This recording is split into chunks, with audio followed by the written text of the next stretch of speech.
You're listening to 91 Reasons, a journey into the twisted landscape of pop culture. Keep your hands and arms inside the podcast at all times. And now, the voice, Jeff Tucker. Welcome to a special episode of 91 Reasons. I just returned from Star Wars Celebration 7 at the Anaheim Convention Center. I spent all day Friday there, weaving in and out of stalls and looking at toys and collectibles and cosplay. But most importantly, I appeared on Chris Gore's Podcrash podcast panel, and we had a lively discussion about Star Wars, both past and present, our hopes and fears for the future, and what we love most about it. And I am pleased to offer the full audio portion of the panel. I hope you enjoy it. You can check out Podcrash on iTunes. You can follow Chris Gore on Twitter. And you can check out the episode right now. I do want to say real quick, if you guys have been following me on Twitter, you probably know about my Save Film Threat Bring Back DVD Tuesday Kickstarter campaign. I have buttons for everybody that say Save Film Threat on it, and I'll be giving out, I have giveaways after the panel in the hallway. I'll have giveaways. I've got stickers and buttons and whatnot if you guys want those. So I'll meet you right outside because there's another panel that's going to be right after ours, and ours is definitely going to go right up to the time limit we have, which is about 50 minutes. So check filmthreat.com. It'll take you to the Kickstarter. It's probably not going to fund, but I appreciate your support. And you know, if you throw in money, you're not going to have to give it to me, Chris. So I know I'm downplaying it. What can I do? Not, there is no try. All right. I'm doing not. Anyways, okay. So I think we're ready to begin. Welcome, Star Wars Celebration 7. Yeah! Welcome to Star Wars Celebration 7 and the recording of Podcrash with me, that Chris Gore. I'm your host for what I hope will be one of the greatest podcasts ever recorded at Star Wars Celebration 7 at noon on Friday. Thank you for coming. I am Chris Gore. I am a big Star Wars fan like a lot of you. Or maybe half of you. I saw the movie in the theaters in its first run, and my personal favorite character, Yoda.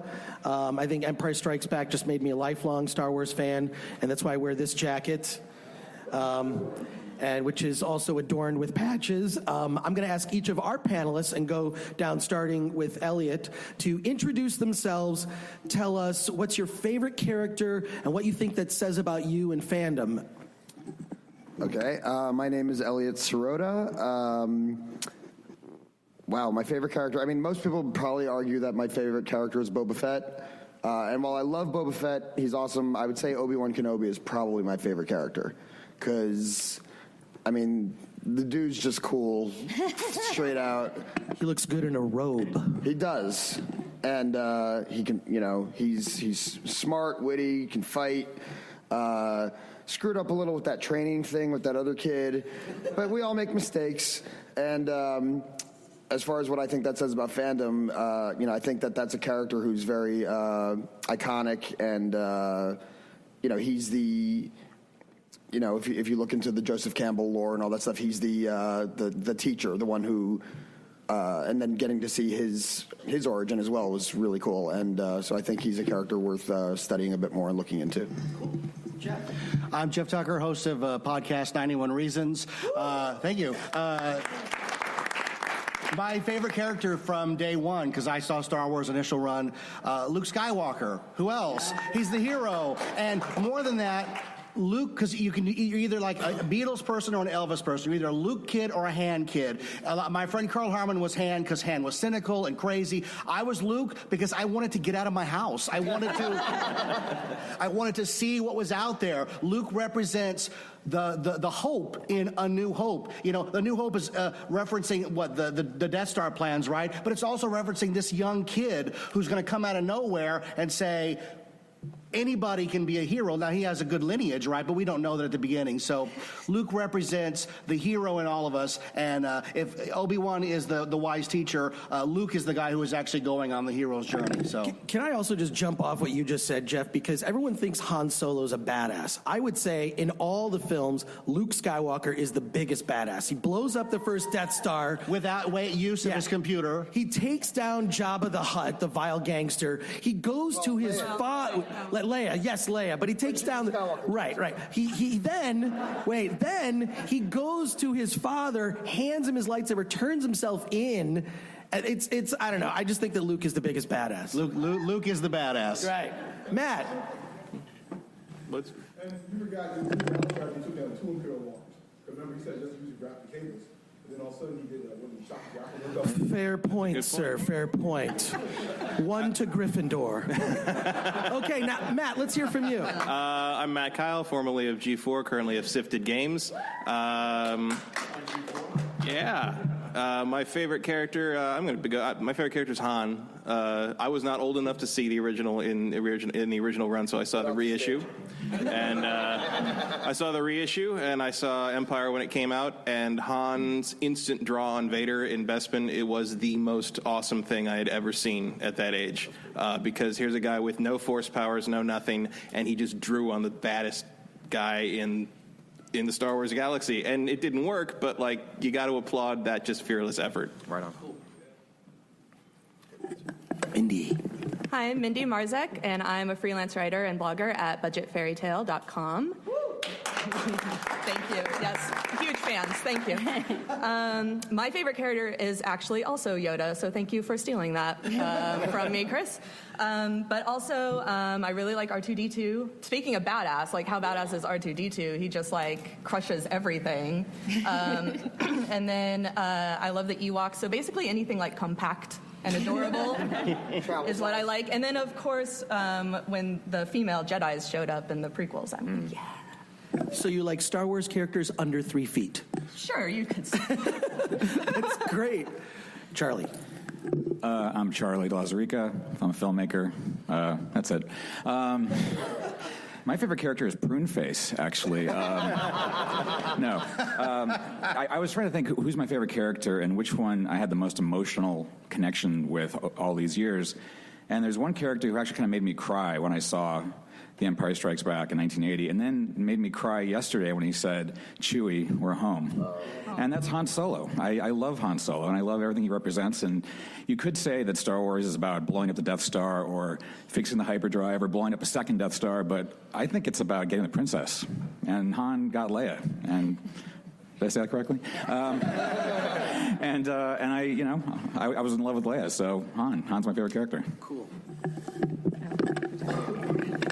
Hi, I'm Mary Forrest. I'm a writer-comedian. I have a podcast called The Balloon Forest Project, but it's been somewhat defunct for the past few months, mostly about politics. I mean, we talk a little bit about Star Wars, but I was actually thinking about this because I think if people were just to look around my house or my closet, they would think R2-D2 was my favorite character because he's really cute, and I do think he's very cute. But in terms of the character I most identified with, it was always C-3PO. It was always just this sort of sort of nervous, trying to take care of everyone, blames himself, really guilt-ridden, and then aspirationally, slender British man, which is something I always wished that I was. So 3PO is my most favorite Star Wars character. Great.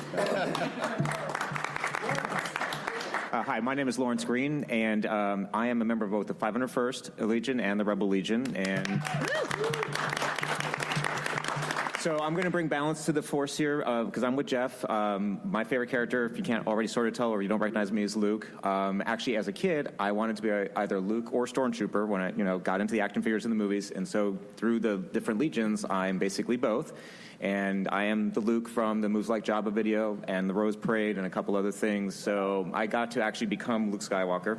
And basically for the same reasons that Jeff had mentioned earlier, it's the hero's journey, and I just find it inspirational. It's something that I can relate to more than any of the other characters. Great. All right, right, now, I have a lot of questions for everyone on our panel, but we're also going to play some games. So what I'm going to do right now is divide you up into teams. Mindy and Matt, if you could switch seats, if you wouldn't mind. The teams are going to be Mindy, Jeff, Elliot, and Lawrence, Mary, and Charlie. Our judge is going to be Matt Kyle. And what we're going to do is we're going to play a fun game that I love to play with all my Star Wars friends, which is I'm going to pick a category, and what's going to happen is you're going to name something from that category, right? And then we're going to bounce back from one team to the next. Okay, you cannot repeat an answer that the other team gave, right? And if you take more than 5 seconds to come up with an answer, fail, right? The other team will win. Okay, so here's what I want you to do. We're going to play one version of the game, and Matt, you're our judge. Matt is the mind that will. This is keeping me out of it, so it doesn't go all night. Yes, exactly. Because if Matt played, I think it would go forever. It's going to go forever. Okay, so here we go. So what I'm going to ask you to do now, we're going to start with, what's your team name? Okay, the Sith Lords against the Jedi. Oh, okay. I guess we don't get to choose our name. Oh, wait, what's your name? Caravan of Courage. That's a great name. We were going to go with the Rancors, but... The Rancors. What do you guys, you go and want to pick a name? The Rancors versus the... You pick Charlie. Charlie. Wait, what was it? The Rancor handler. Yeah, Rancor handler. Right. All right, the Rancor versus... Get ready to shovel our... Okay, we're going to start with the Rancor handlers, and here we go. You ready? I want you to name a Star Wars vehicle. Land speeder. X-Wing fighter. Millennium Falcon. TIE fighter. A-Wing. E-Wing. TIE bomber. Y-Wing. TIE interceptor. Imperial-class Star Destroyer. V-Wing. Twin pod cloud car. Advanced TIE. Slave One. Super Star Destroyer. Sandcrawler. Say one. Well, we're on the team too. 5, you lost!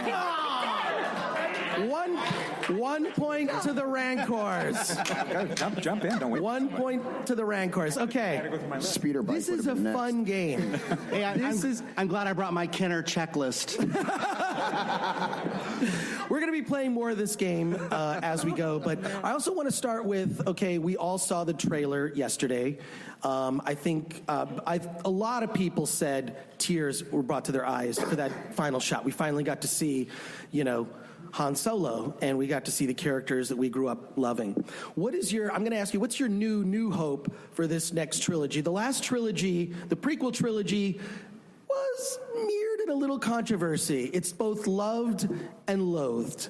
Let's be honest. But what are your hopes for everyone on the panel? Just what are your thoughts about this new sequel trilogy that's coming? And we'll go down the line, starting with Elliot. Okay. The prequels, love them or hate them, they're there, they're part of the lore, and you got to take it with a grain of salt. And I still love them to a point. But I feel like it's like, remember when Coke came out with New Coke?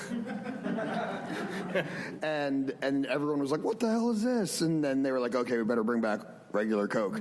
I feel like that's what's happening. And, I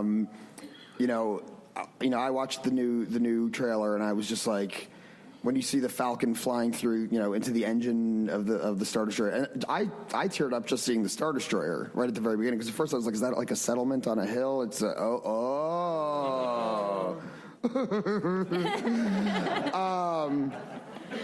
then familiar faces, new faces, familiar ships, the TIE fighters, like that whole thing in the hangar was just so cool. And then Han at the end. And, when Han says we're home and you see where they are, there's only one place he thinks of as home. And so for me, it was, it was like being a kid again and drinking original Coke. Hope for the new trilogy and the movies beyond. Well, they set a precedent, a really good one, because, George Lucas offered his help, and they said, we're good. So the idea that they've locked Lucas out, I think bodes well, because a lot of the bad decisions for the prequels come directly from his hand. So it takes an outsider sometimes to reevaluate, reshuffle how you do things. And I have to say, a lot of the trailer, I don't know what I'm looking at, so it's hard to get excited about it. We all talk about the Star Destroyer, the familiar stuff, but there's a lot in that trailer that's just like hands doing this and people walking here and let's get out here. I don't know what that is. So it's very rare that movies live up to their hype.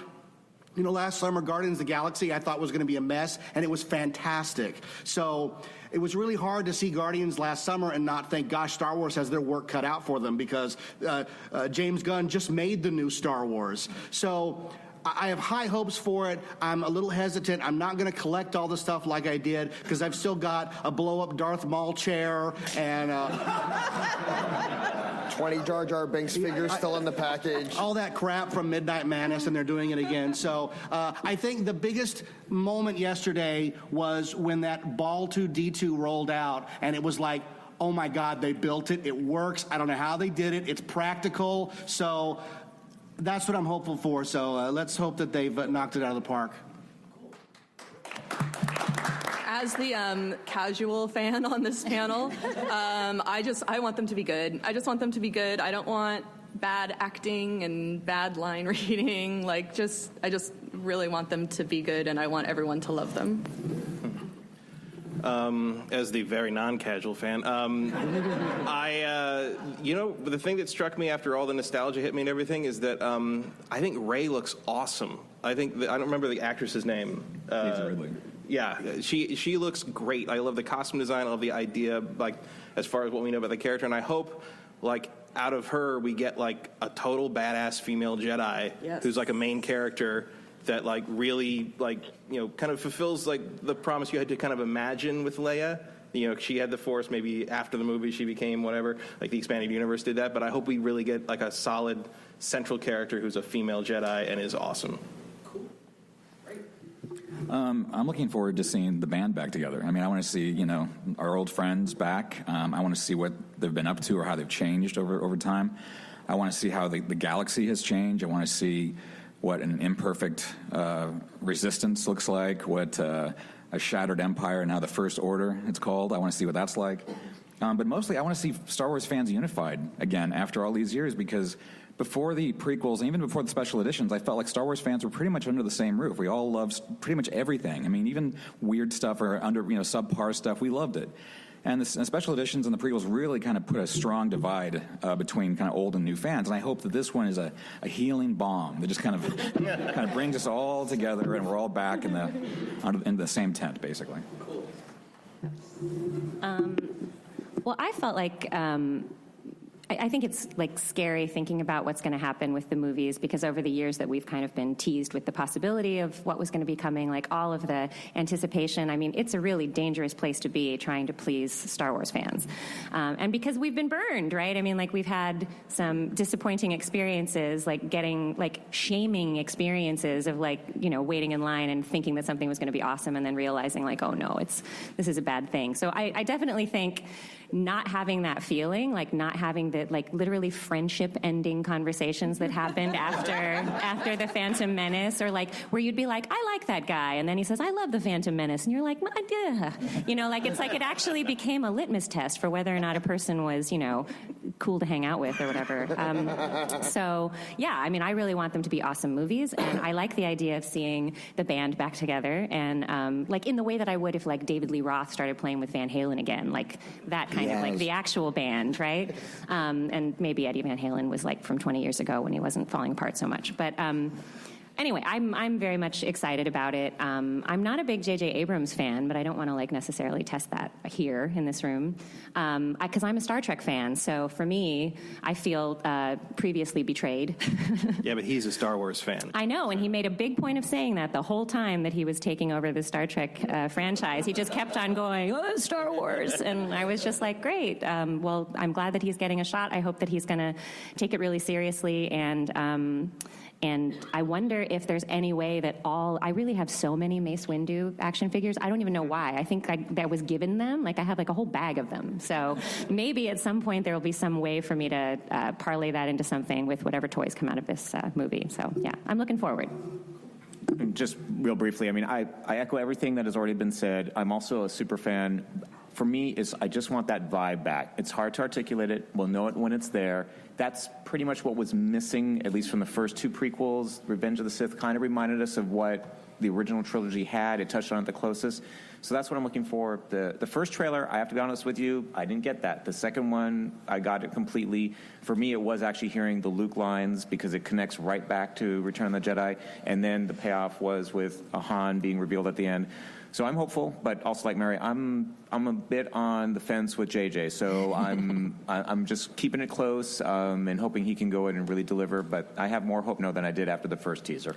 Well, that is kind of the double-edged sword of this one, is like the prequels, if they disappointed you, you could kind of separate that a little bit from the originals, but these are the characters. Right. Like, these are them. Like, you know, what if Han Solo's story doesn't end well? You know, that's what I'm nervous about. I want the magic back. There's no other way of going ahead and describing it. I want to see that Star Wars magic back. Sticking with you, Lawrence, I want to ask everyone on our panel about spoilers. Okay, spoilers are a big point of contention. I mean, I stood in line with a lot of fans to see JJ yesterday, and it was one of those things where people are having conversations within earshot, and, you know, you want to plug your ears. Where do you guys stand on spoilers? Do you like them? Do you don't like them? Do you avoid them? And if you avoid them, how do you avoid spoilers now with the internet?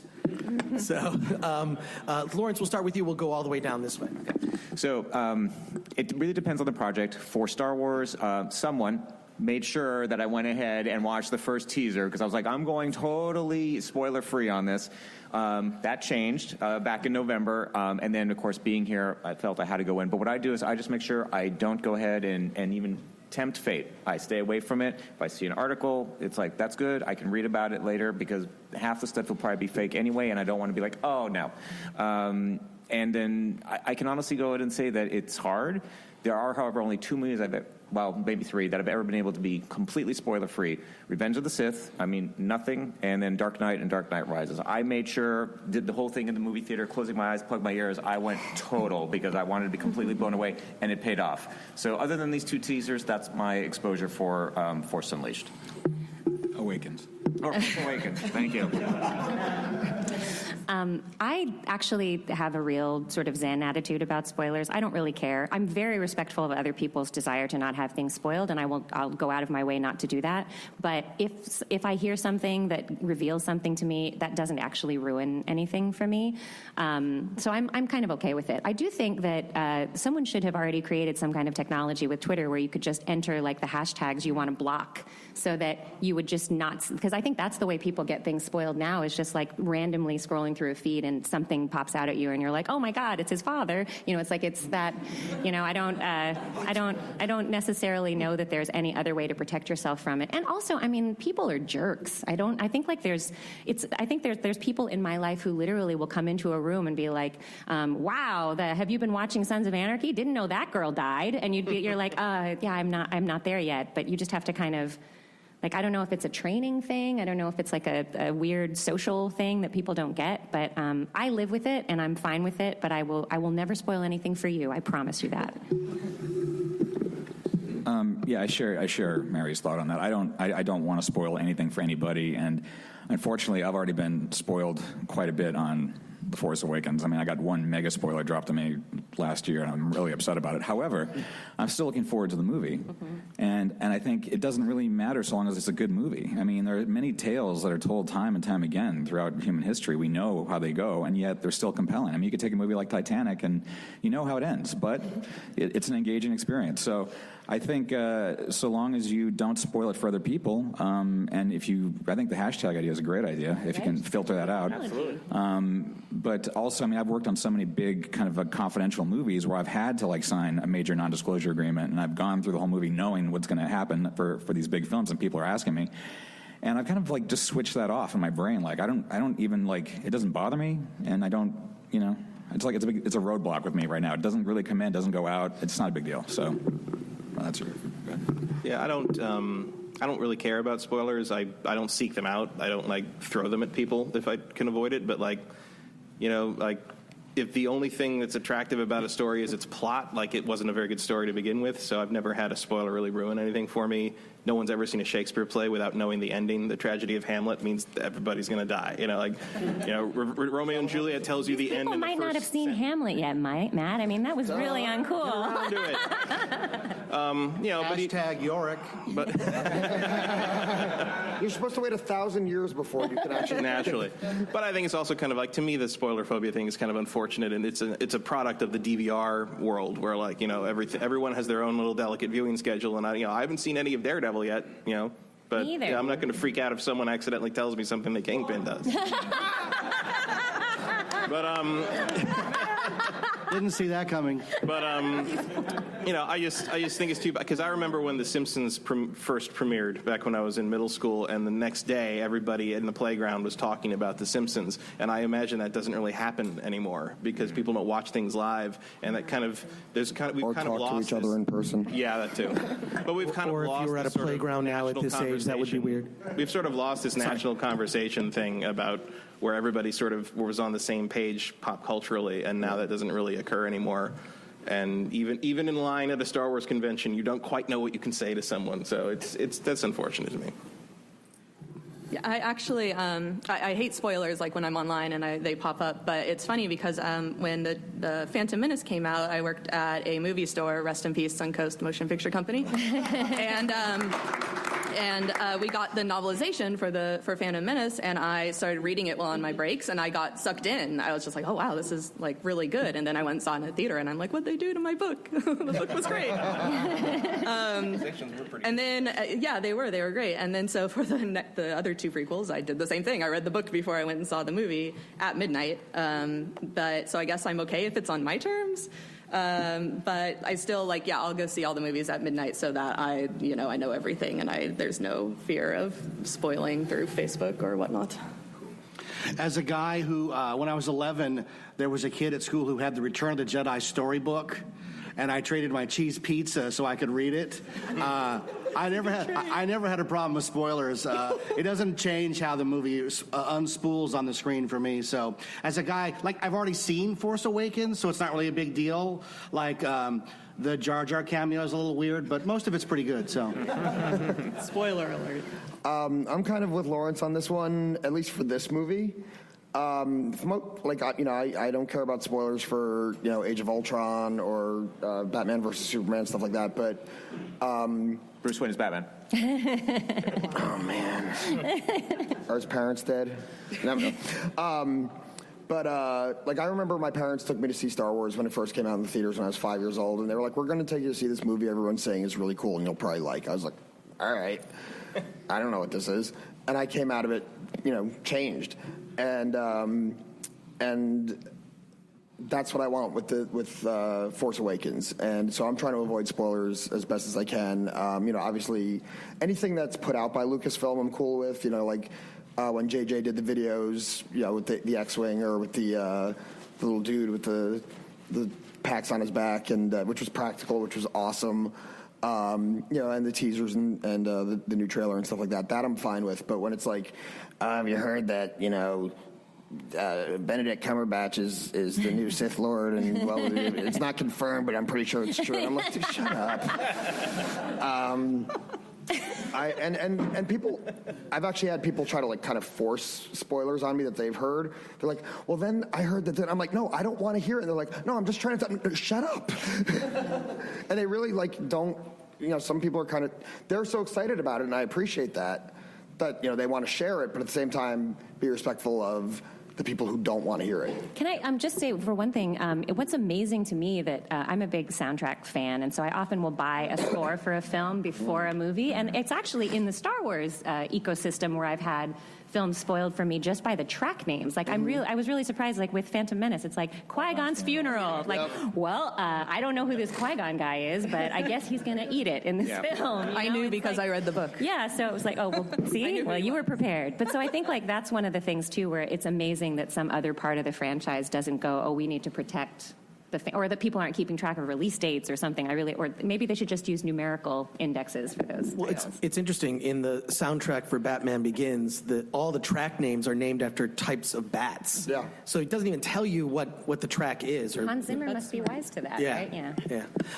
Let's play another game. You guys ready?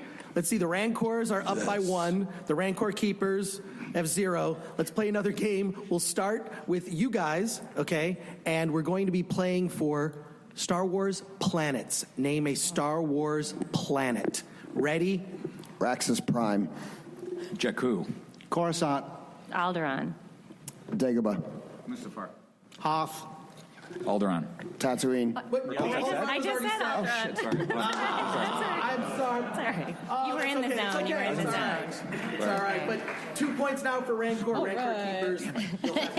You'll have to catch up. The bonus question. I thought it was so clever saying Jakku. Now, how is Jakku spelled? Jakku? Is that correct? Yeah. I thought it was like like as a nod to the late Jacko, Michael Jackson. No? Was that a spoiler? I want to talk about Star Wars trivia and just facts about the Star Wars universe. And any one of you can jump in with this if you've got something interesting. I find that the more I know about Star Wars, the less I feel like I know. I keep finding out new stuff about the way it was made, about the films. It's just amazing, this sort of, and all of us have sort of different areas of encyclopedic knowledge. I recently found out that the reason that protocol droids, their arms are bent like this, is because Anthony Daniels was so skinny during the filming of Star Wars, if he bent his arms this way, straight, the arm fell off. Mm-hmm. He had to actually bend his arms in order to hold the arms on the protocol droids. So from that day forward, all protocol droids have bent arms. It's strange, but do any of you have a really interesting fact that you could blow us away with, like anyone on the panel? I mean, I don't know if this one I think is a fairly common one, but it's still pretty neat, where R2-D2 got his name. There was, when they in film they name all the film reels, and there was one. It was it Reel 2, Dialogue 2, and they were like, so it was like, oh, get me R2-D2. It was just like the short form. Next thing you know, they're like, hey, that's a good name for a robot, sure. So that was kind of cool. That was during American Graffiti, actually. Yes. Just making American Graffiti. But it's funny that you bring up the whole, the trivia thing, because there's so many different aspects of Star Wars trivia. There's people who are all into the behind the scenes and the making of, and then there's like, I'm a big fan of the not so much the expanded universe as much as the just background characters and droids and technology and stuff like that. I love the Star Wars Encyclopedia of technology and stuff like that. There's a really good book, actually, I recommend to everyone, The Secret History of Star Wars. Mm-hmm. Actually, Matt, you turned me on to that book. There's a great thing in the book that talks about in the early development of Star Wars that Lucas had planned 3 trilogies, and the middle trilogy was Star Wars. The first trilogy was the Clone Wars, and the third trilogy was to be called Jedi Wars. This was in his early. That's like that's what I mean, like weird things that you find out. Anyone else have anything to add on this? Yeah. This is more of a filmmaking thing, but Lawrence Kasdan wrote the final draft of the shooting script for Empire, and was originally written by Lee Brackett, who was a famous sci-fi author, but she passed away during the pre-production of the movie. So Lucas needed someone to write the shooting script, and Kasdan had just finished his first run on Raiders and had flown up to deliver it by hand to Lucas because he was like it was his first major project. So he gave it to Lucas, and Lucas says, I need someone to write Empire, the shooting script. Here's what we got. Like, can you go do that? And Kasdan says, but you haven't read Raiders. You have no idea if you like my writing. And Lucas goes, well, go home tonight and keep writing, and if I'll read this tonight, and if I don't like it, I'll call you, and if I don't call you, keep going. and that's how he got that job. All right, my favorite is recently they unearthed this little movie that they made during Return of the Jedi, Return of the Ewok, I think it's called, where Wicket's running around. So they had this bug of making these little tiny movies, and the best one is the one that never got made. We all know that they titled Return of the Jedi, Revenge of the Jedi, Blue Harvest, Horror Beyond Imagination, because they wanted to keep the reporters and the fans away. But everybody really knew what it was, right? So the same font. Right. So they're out in the desert, and they're in Arizona, and they're filming the sail barge, and there's a big sandstorm, and it shuts down production. So they're all huddled in their trailers, and they hatch this idea that they're actually going to make Blue Harvest as a horror movie. It's going to star Carrie Fisher, who's being haunted by a ghost, and then they're going to have dune buggies and werewolves come out of the dunes to attack her. And when Mark Hamill says, this is a terrible idea, Lucas says, well, you know, Corman makes movies in 5 days, so we can too. So, but the whole thing got derailed somehow, but that would have been the greatest artifact. A real version of Blue Harvest would have been fantastic. I actually just learned that Yoda was originally supposed to be played by a monkey. Am I the only person who didn't know this, or are there other? The Emperor like a was. monkey? The Emperor was a monkey. Yeah. In Empire, and I think it's probably going to be the same monkey. It's going to be Yoda. That's probably how they were. Like a real He was monkey. very talented. Multifaceted. I've got one quick one. Yeah, so now this is a Final First centric thing, but for those who don't know, in Revenge of the Sith, well, the 501st as an organization is a total fan-made creation. Albin Johnson said, I want to go ahead and dress up as a stormtrooper. He gave an organization name. He just said, I want 501st because it sounds really cool, kind of an homage to 101st Airborne. So it sounds like a bunch of badasses. Well, anyway, the group got popular enough and recognized by Lucasfilm and all that. So when you see Anakin, after he turns to the dark side, march against the Jedi Temple, that battalion is actually the 501st. It got so weird that a movie created a fan group, and then the fan group goes back into the movie and is now actually canon. And that theme is actually the 501st theme.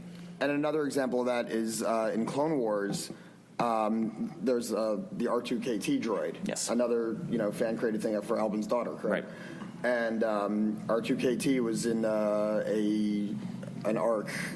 It was the 5th season of Clone Wars with there's a whole bunch of droids who go on a mission with I forgot the little commander's name. I don't remember. Steve Stanton voiced him. I know that.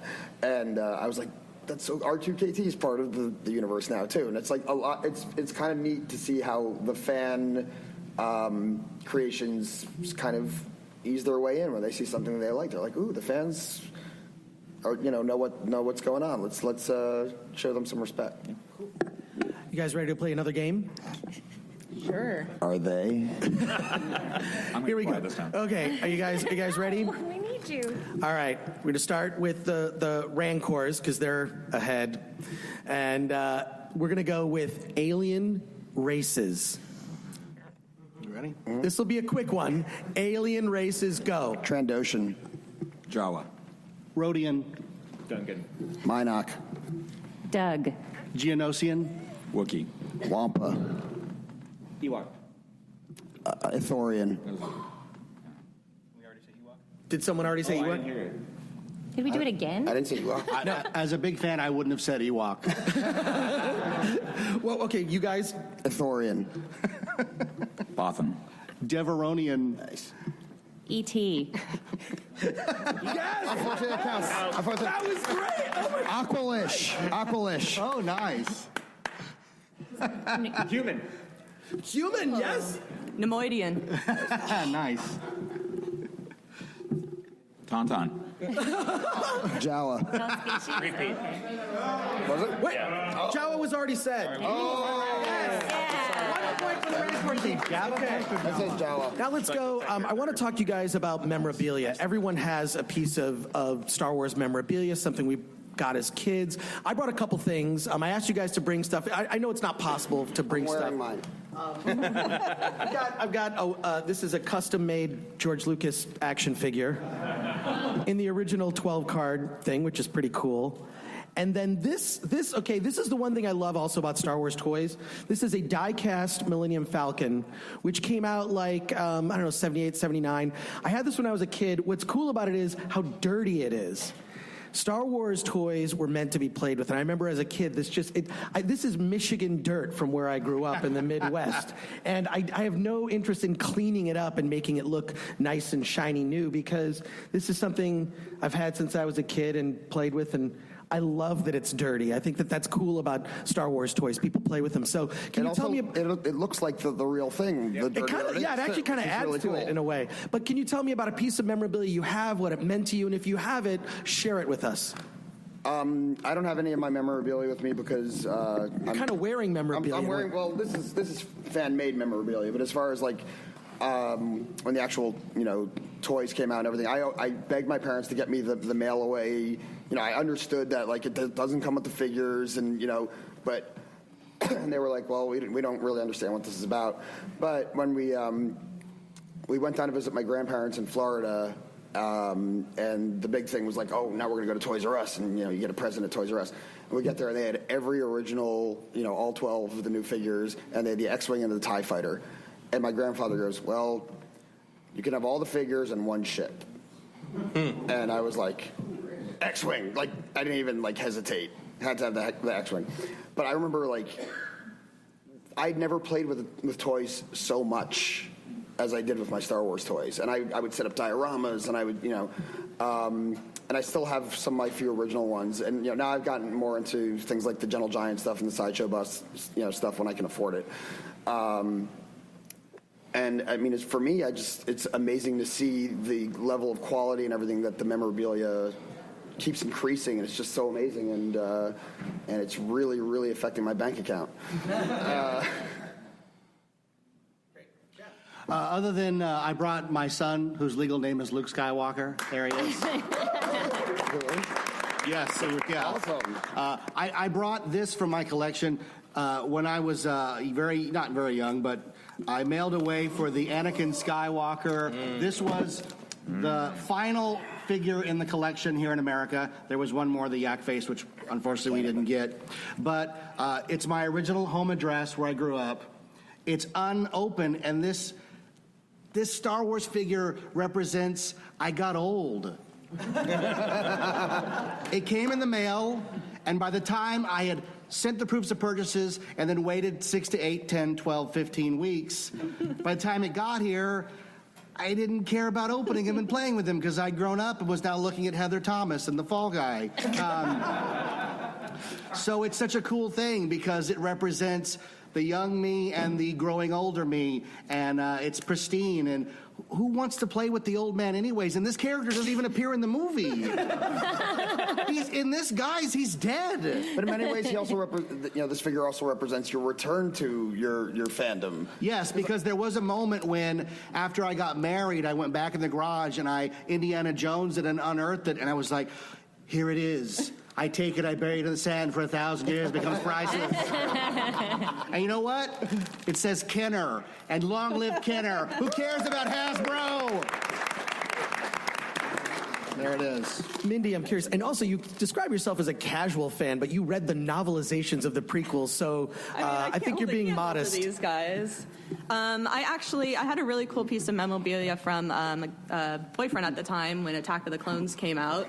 There's a scene where Anakin's on the speeder and he's headed to the Tusken Raider camp to get his mom, and the sun is setting, and it's a beautiful, visually, it's a stunning scene. Pre-genocide, stunning scene. Horrible things are happening, but it's beautiful. And I really like the way that scene looks, and the music's playing, and he managed to get a poster of that scene with the sun setting in the background. And remember, this is 2002, where it wasn't so easy to just pull it up on the internet and print it through an internet service and have it delivered to your house. He put some effort into it, and then we broke up and I got rid of it. But it meant a lot. It was a really big deal at the time. If you're listening, we're still friends. It's kind of reflective of what was happening in the scene. Yeah. Padme was cool with genocide. It's cool. Yeah, she really forgave him. He was really sad, Yeah. My thing would my dad was a huge movie nut, and he subscribed to Daily Variety. And one day in 82 or 81 or 82, he gave me this insert that came with it, which was this big, and it's this big thing, and on the front it's all text, and it said 20th Century Fox is super proud to be associated with the number 1 and number 2 box office hits of all time. And you open it up, it had the poster of Star Wars and the poster of Empire Strikes Back, and then you opened it up again into a 4-way gatefold, and it was just the giant logo, Revenge of the Jedi, May 23rd, 1983, and I used to look at that and stare at it and wait over and over and over. When that came out, I was 7, so I'd waited for that movie literally half my life, and and so that was my thing. I still have that up north somewhere in my parents' house, but that was my favorite non-toy memorabilia. Oh, that's cool. I had the same thing taped up on my ceiling over my bed for the longest time, and it was huge. And when I had in high school, I had my Peachy folder, and I actually had little boxes to tick off the days until Jedi opened. I was like a convict in my jail cell, just like marking the days. I have tons of toys. I have tons of stuff at home, but I got into collecting cast and crew apparel for some reason. And so I brought some things, and I have some new stuff. I've got my Force Awakens Episode 7 Creature Effects Crew hat. I've got the Episode 7 Stunts Cap, 7. I got my, where is it? Hang on. My Episode 7 Stunt Beanie. But I have old stuff, too. I have, I got this from Summit ILM. This is a Revenge of the Jedi crew sweatshirt. Legit. I just grabbed stuff. I wasn't even sure what was in here, and then I don't know what this is. Wait, what? Oh, sorry. Howard the Duck. Should not be there. But no, this is the piece de resistance. This came from a friend of mine who was on set in Crescent City when it was shot. This is the real deal. This is Blue Harvest. This is a real shirt. It's a medium, so I can't wear it. But it even still has some holes in it from it. Yeah, this is real. So this is like my most prized cast and crew possession, no doubt. Just real quick, I also think it's really interesting that there are collectors who, much like trivia, there's collectors who specialize in different areas. I know there's a panel on Star Wars knockoffs. And there's one guy, Joe, who just collects knockoffs, and he's like an expert on, in Turkey they have like the Blue Star. Yeah, it's crazy, and but I think I've never really heard about someone who just collects. I mean, I've just collected, but yeah. But that's pretty cool. I think that's amazing. Cool. I realized that I was probably not a kid with a lot of toys now that I think about it. Like my mom, I didn't even have Barbies. Like I had nothing. I had like a Kermit the Frog plush. I remember that's like one of the toys. And I had a Mickey Mouse gumball machine. But I didn't really have a lot of toys. And I didn't actually, my first viewing of Star Wars Episode 4 was from a Betamax copy taped from TV that was broadcast in Guam. So I did not have the theater experience that a lot of you guys did. I loved it, but it had commercial interruptions and everything. But so, like, my mom never bought me any Star Wars toys, and I think I made up for that as an adult. Like, the only thing that I have from childhood, I used to collect erasers, and I actually had a Millennium Falcon eraser, which I loved just because of how, like, textured it was and everything. Most of the other erasers were, like, Hello Kitty kind of things, and some of them were, like, fake food-looking things. But the Millennium Falcon one was, like, my favorite, like, boy toy that I had. The thing I always wanted, for some reason, even though I didn't have any of the figures or any of the vehicles, was that Darth Vader head carrying case. Like, for some reason, even to this day, I've always thought, like, I don't know what I'd put in there, but I really wish I'd gotten that as a kid. So for some reason, it's more about, like, handbags than it is about the actual toys for me. But I loved that Darth Vader head. It certainly didn't hold figures. Right. When you closed it up, they all just fell. Exactly. No, Even though they added the strip that was supposed to hold them in. Yeah. And the little weapons area, but that always popped open. Hey, Kenner, it's called gravity. Well, that's the one that I wish I had, and perhaps I'll end up buying one at some point. Great. For me, I mean, I've been collecting forever. My parents got me into it, so I do have my X-Wing that they found someplace, and I can tell you where it is. It's probably not in the best shape, because I will agree with what was said earlier. I think all of our imaginations were open more. We played with our Star Wars toys probably more than anything. I think actually play changed because of that. So I really have that as a really important item. And then also a poster. It's hard for me to describe it. It's the classic A poster from the 1977 release, but it's actually a modified version. It's basically a half sheet, and it's rotated 90 degrees. It was very limited run. My parents found it at one point. I think I got it when I graduated from college. So that's probably my absolute most rare piece. You guys haven't even seen it because it's in the bedroom, like basically secured and all that kind of stuff. But it's only you and your wife. Yeah, exactly, exactly. But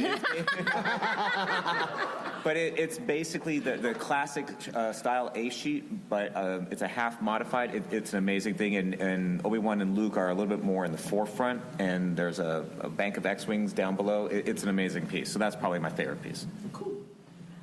Let's play another game. You guys ready? The repeats. Okay, it's 2-1. We'll start with you guys, the Rancor Keepers. Name a Jedi. Qui-Gon Jinn. Obi-Wan Kenobi. Anakin Skywalker. Yoda. Mace Windu. Count Dooku. Yarl Poof. Kid Fisto. Yaddle. Did we already say Leia? Does she count? Judges. Judge. The EU is no longer canon, so no. I was ready. That was not clarified. I was ready with Kiadi Mundi. Nice. Kid Fisto. I got to go with what the judge says.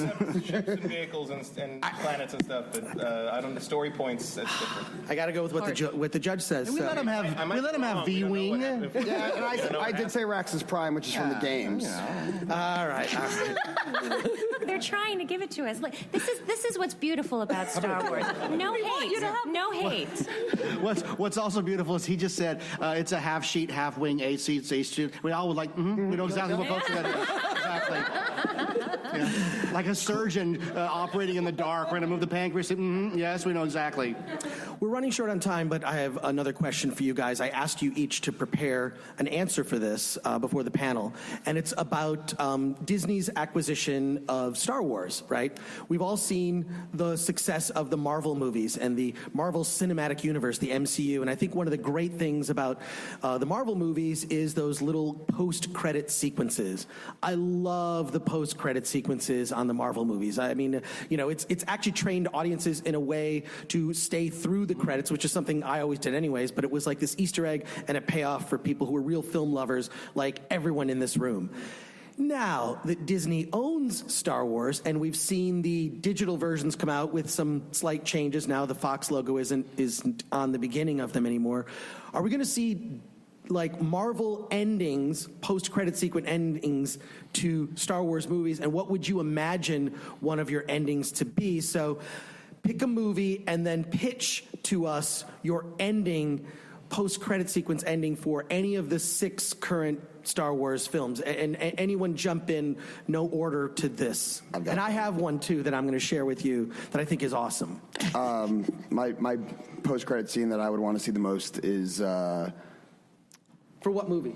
Return of the Jedi. Okay. I bet I know what this is. Yeah, oh yeah. You see the sail barge, it's still smoking and everything, and the camera comes in close to the Sarlacc. You see this like explosion, and then you just see this hand reach out and grab onto the sand, and then that's it, cut. I'm actually kind of hoping that at some point in the new trilogy, like they need to do something that's like totally crazy, and that no one can do this. This is impossible. No person could pull this off. And it cuts to Han, and Han just goes, I know a guy. At the Tatooine, and they have to go pull him out, like to make it, a real thing. That'd be pretty cool. Empire Strikes Back, the credits roll. We cut back to the Millennium Falcon. Billy D. Williams as Lando is lamenting the way that Han has redecorated his ship. And the last shot is him looking at the camera going, and I'm going to find this guy? I think The Empire Strikes Back should end with some children on Bespin finding a hand that just fell from the sky. Well, the new lightsaber, that lightsaber is in the new trailer, so. Right. Yeah. Isn't that the plot of the new movie? I don't know about extra scenes, but you know how the Pixar films do the bloopers? I'd love to see like bloopers where someone like a droid walking into a door, and then they all laugh about it, and the camera comes into shot. Yeah. I would love like a Smokey and the Bandit style montage at the end of just bloopers. Awesome. I think I would do Empire, and I would want it to be like real close up on like this thing moving around, and like you hear what we would that later know as Jabba's voice saying like, no, in Huddy's like to the right, to the left, up more, up, down, and like then just like perfect, and then like you pull out and it's Han having been hung on the wall, and you hear Jabba go ho ho, like laugh, but like it pulls out and the guard that's been hanging the thing is standing there with his back to you, and then he turns and it's Lando. And the idea would be like that if it was in the original, you're like, okay, well we don't know what who the guy talking is, probably Jabba, we haven't seen him, and then you're like, what's Lando doing there? Is he working with Jabba the Hutt? Did he set this all? Like, because you didn't quite know. People forget that. Like after Empire, we didn't know, was Darth Vader lying when he said he was his father? Like no one knew. There was all these questions everybody had. Who is the other? Who is another? And that would have been another thing for everybody to argue about between movies. Does Lando pull his visor down and look at camera? No, he only does that in that hallway. He's just gotten the job. He didn't have a uniform yet. I've got two lingering issues from the first two trilogies that I was hoping would go ahead and be addressed at some point. The first, of course, is that line, no disintegrations. Vader knows Boba Fett. I figured there's going to be some sort of payoff on that in Rebels, so we don't have to worry about that because we already know that something's going to happen with that. But the one other element that I think is just unaddressed and is hanging out there, and I could totally see it being kind of that Marvel one-off, at the end of Revenge of the Sith, it's already been an emotional thing. We have to wait to wonder what happens when A New Hope comes. I think you see a rather kind of young, beat-down Obi-Wan Kenobi go for a drink in a bar. Could be Mos Eisley, could be Mos Espa. Nobody knows him. Takes off the hood. He orders a drink. And the bartender, like you would see in any kind of Western thing, says, "So what's your name, bub?" And you get a long pause and a sigh, and he just says, "Call me Ben." Because there's no connection to the Obi-Wan Ben transition in any of the story arc right now. That is the only thing that is really missing from that whole thing where Lucas tried to rejigger everything so it connected. And that is kind of hanging out there. I would just ask Mindy if that's addressed in the novelizations, in the prequel novelizations. I don't know. I read them 20 years ago. My thing is I'd like to see at the end of episode 1, it's this big celebration. They've defeated the Trade Federation. Post-credits, you have Chancellor Palpatine standing at a table. And here are, of course, Boss Nass, the Gungans, and then here are the humans. And he says to them, to celebrate our victory, to celebrate this new world, the underwater dwellers, the Gungans, coming together with the land dwellers of Naboo, we shall rename our planet Alderaan. I think it would just add a little bit more weight to Alderaan being destroyed, and it would also make more sense. I don't know. It just seemed to be... But the special editions change that. It cannot be because of the special editions. Well, that's true. Nitpicking again. I think the end of Phantom Menace should show a young Jake Lloyd redoing his resume, perhaps choosing a different career path. But this is totally off topic, but this kind of made me, when we were talking about the end of Empire Strikes Back, because everyone makes that joke about Lando wearing Han's clothes, which he isn't, by the way. This is Corellian clothing. Yeah, but he's wearing a collared shirt that's buttoned up. But that's not in the new trailer. I'm waiting for this meme to pop up. It's gonna be a picture of Han from the new trailer, that freeze frame. It's gonna be 30 years, still wearing the same clothes. Let's play one final game because we have to wrap it up. And I'm going to ask you guys, we'll start with your team here, the Rancors. Name a rebel. Orimako, Pernface. Big Starklighter. Mon Mothma. Jack Porkins. Dak Ralter. Wedge Antilles. Luke Skywalker. Princess Leia. Han Solo. Major Durlin. Chewbacca. General Rears. No. Crix Madine. Oh, Veers, not Madine. Yeah, General Reed. That's from the porn parody. All too easy. General Riken. I want to thank you guys on our panel. Everyone was so great. Give them a big hand, everybody. Thank you so much. And I want to thank you guys for coming here to see a podcast. I know there's a lot of things to do at Star Wars Celebration, so I appreciate you all for coming here. Thank you for coming. Have a great Star Wars Celebration. I'll be in the lobby handing out some buttons to those who want them. Thank you so much. Thank you. And may the Force be with you. What do you think, guys? Pretty cool, huh? I want to thank Chris Gore for allowing me to run that as an episode, a nice bonus episode, folded into 91 Reasons. 91 Reasons and Star Wars, they go together like chocolate and peanut butter, don't they, folks? They sure do. Hope you enjoyed it. We had a great time at Celebration, and this panel was the highlight. It was a lot of fun hanging out with all the Star Wars fans and seeing Steve Sansweet and his amazing collection, and Anthony Daniels, who walked the line, and the lady at 7-Eleven who sold us the hot dog big gulp combos that we had for lunch. It was a great day. I am Jeff Tucker. I'm the voice. Thanks for listening to this episode of 91 Reasons. Thanks for listening to 91 Reasons. Please subscribe and leave a review on iTunes. Find us on Facebook. Is anyone even still listening?